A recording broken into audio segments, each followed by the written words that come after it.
Hey there YouTube, so in tonight's video we're going to be making the backpack from my Seamly 2D tutorial.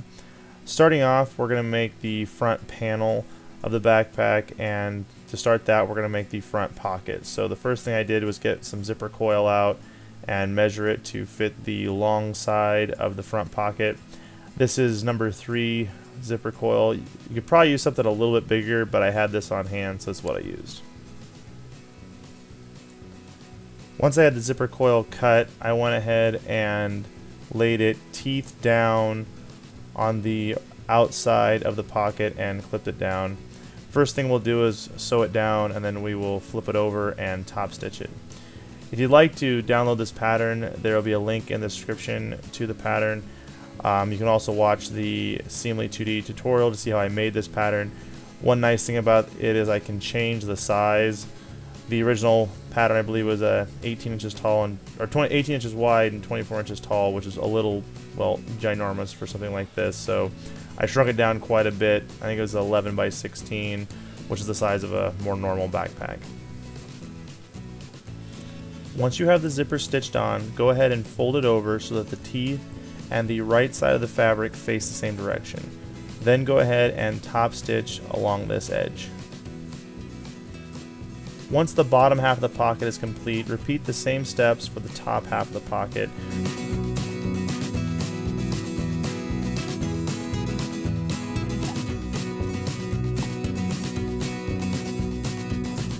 Once you have the zipper on both sides, go ahead and install your zipper pull.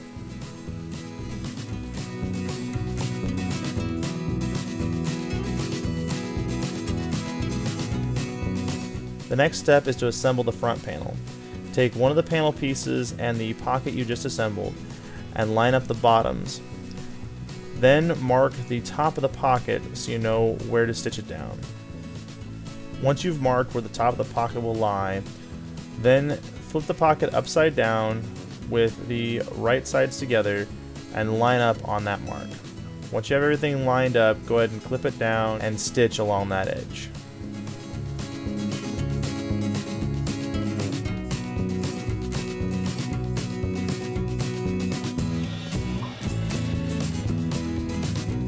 When you finish stitching the top of the pocket, go ahead and line up the sides and bottom.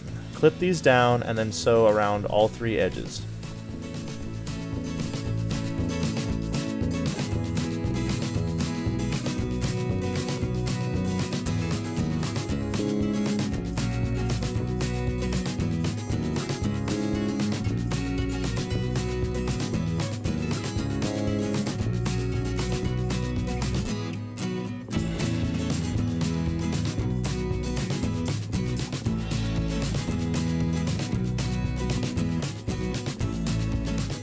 At this point, you can go ahead and test out your zipper to see how well it works, as well as trim off any excess zipper you have sticking out.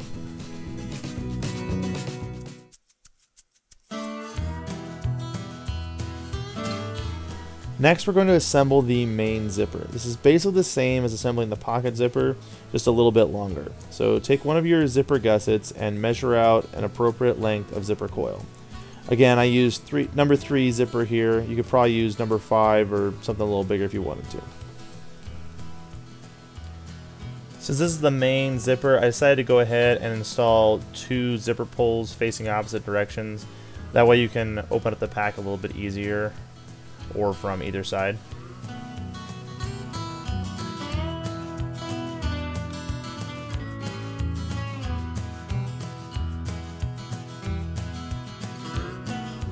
Next, we're going to assemble the rest of the gusset. You can use yours a little different than mine. I decided to go for a French seam on the zipper end, which means I put wrong sides together first, sewed it down, and then flipped it right side out, or no, inside out, and then sewed down over top of the existing seam, catching that edge in the fold. It's a little, makes a little bit of thick seam with the zipper there, and you got to plan to have a little extra gusset. But it worked out really well and looks really nice, and I don't have to do any binding or hemming or anything like that. You'll also notice here that my bottom gusset ended up being a little bit wider than my zipper gusset. I went ahead and trimmed down my bottom gusset to match my zipper, but then I also went and modified the pattern to give a little bit extra zipper gusset, so that way if you need to, you can trim down the zippers and the pack will still be the original width. This one was a little bit narrow, but it worked out in the end.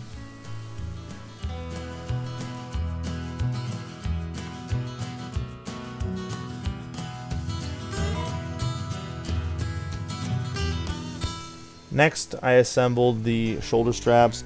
This was a little arduous, and I will probably change the design in a later edition.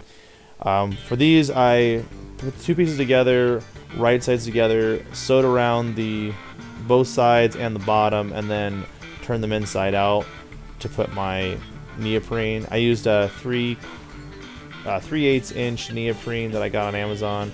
I'll have a link down in the description on where you can get it. I'll probably end up using like a binding or something on the outside, because these just ended up a little, I guess they look sloppy in my mind. They're not as crisp as I would like. Also, I had to sew through the neoprene, which Diane doesn't seem to care about the neoprene too much, but it was kind of difficult to get underneath the presser foot. So I'll probably redesign the straps where I won't have to sew through the padding as much. So your mileage may vary. I also increased the length of these on the pattern that I uploaded because they were just a little short when all was said and done.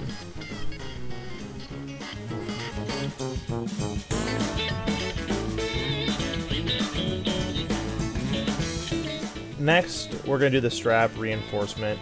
For this pack, I opted to hem the outside edge of the triangle, which is probably unnecessary because you could fold it over, put the strap in, and then sew it all down at once. This might make it a little easier, but you also end up with 2 lines of stitches, which can be difficult to get straight, and so it may not look as clean.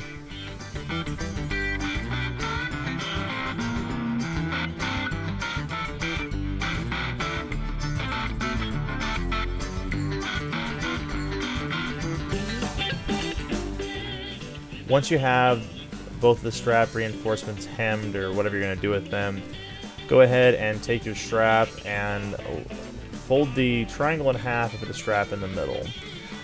For this, I just sewed along the top because the bottom will get sewn together when the pack is assembled. You could also do a box stitch here if you really thought it necessary. Like, this is a fairly small pack, so I didn't do that this time.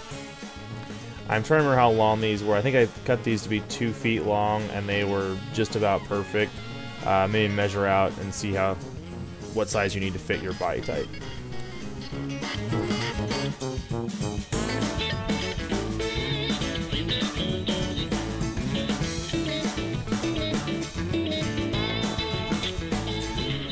To finish up the straps, I installed the buckles. I didn't get any video of installing the neoprene inside of the strap because it was tedious and difficult and not overly interesting to watch, I imagine. I basically folded it in half, which kind of gave it some structure so that I could push it to the end, and then I just kind of had to swing it over my head and get some momentum to force it the rest of the way down. The strapping that I cut here, I believe, was 6 inches. It might have been 5.5. It's just enough to fold it over 1 inch at each end and then slide the buckle through. And this is again where I said I will probably redesign these because with my machine, it's hard to get the whole thing underneath the presser foot. Once it's under there, I can sew it full speed if I want. I walked it by hand just so that I could count stitches and make sure my box stitches ended up halfway straight, but it was very difficult.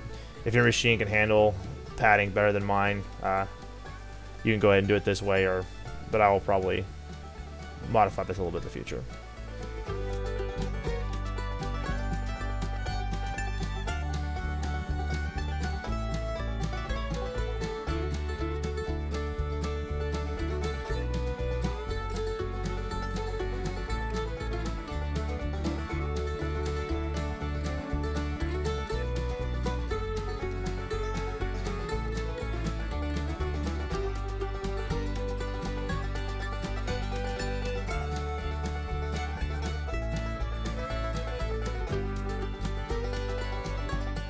Before I start on the rear panel, I folded it in half and marked the centers on the top and bottom and on each side.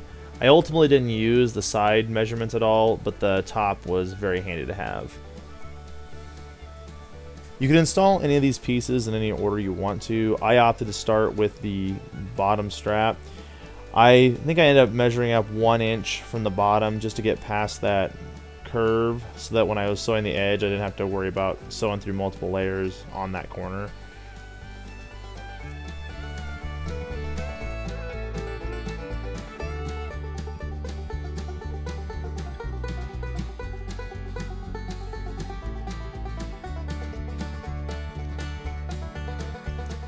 Once they're measured out and clipped down, go ahead and sew these in place.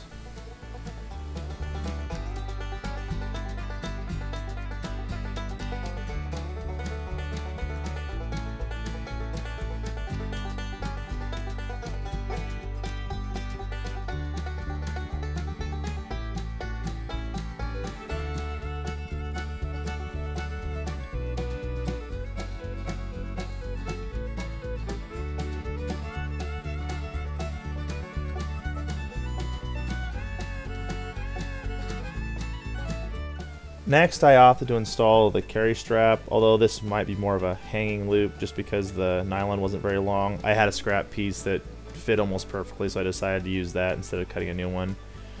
This is where I used the top center line. I marked out, I believe it was 1.5 or 2 inches on either side of that center line, and then lined up the edge of the nylon with that. I also then used this measurement to put on my straps.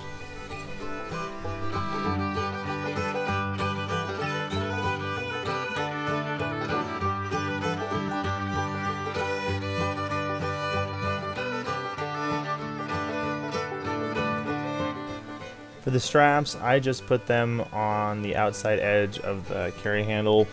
This put them almost exactly where I wanted them as far as distance apart. One thing I didn't account for when I made the straps was the top curve of the backpack. So I just went ahead and rolled them down and cut basically a 45-degree angle off the top of my neoprene just to make it a little easier to sew. And once I had that done, everything lined up basically perfectly. I went and clipped it down and then sewed this whole top edge.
Before I started final assembly, I installed the male end of the strap clips, and then once these were installed, I went ahead and folded over the end of the strapping twice and hemmed it down. This makes it look a little cleaner, and it also makes sure that these clips don't come off if you pull too hard.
Now that we're in the home stretch, it's time to assemble the gusset.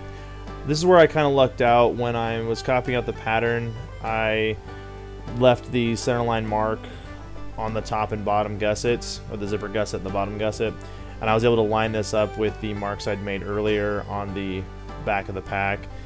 Basically line up the top and bottom and then work your way down. I opted to put all of my extra, there's a little bit of extra puckering at the corners, so I worked my way out from the center bottom to where the corner started to curve, and then worked my way down from the top until the center started to curve, and that allowed me to put a pleat with the little bit extra that I had in the corner right there, so that when everything's sewn up, it actually looks like it's supposed to be there, or at least hides it very well.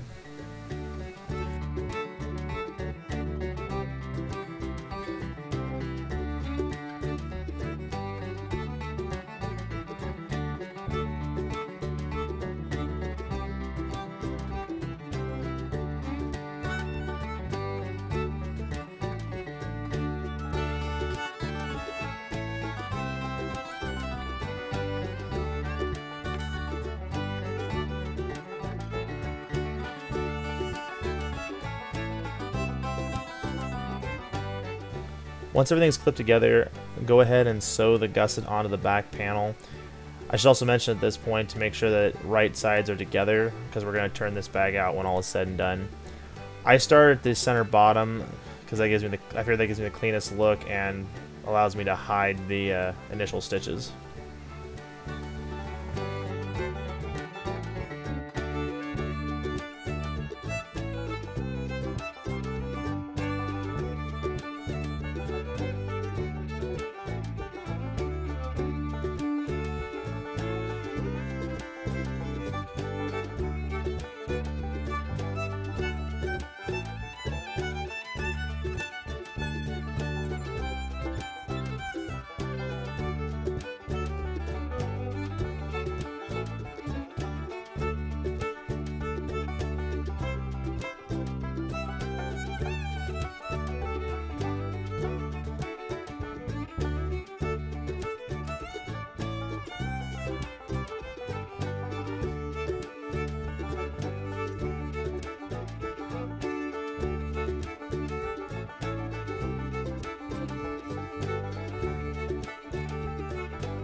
Once you've sewn the back panel on, go ahead and repeat the same steps for the front panel, lining up the center lines on the top and bottom, and then working your way out from the top and bottom, pushing towards the bottom corners.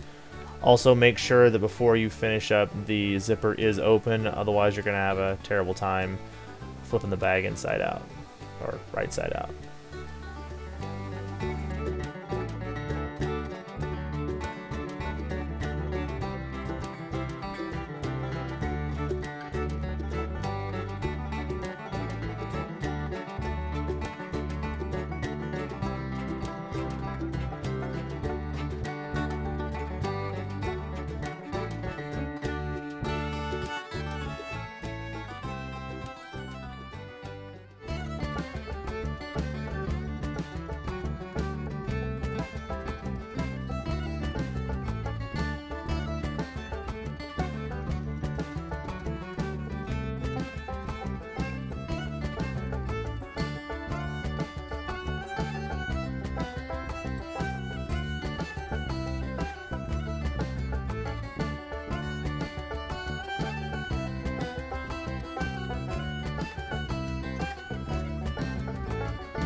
Once you finish sewing on the front panel, go ahead and flip the bag inside out and you're more or less done. Go ahead and test out the zippers and check your seams. I had a few where I got too close to the edge and the stitches from the front panel assembly were showing, so I just flipped the bag inside out and then sewed on the inside of those stitches.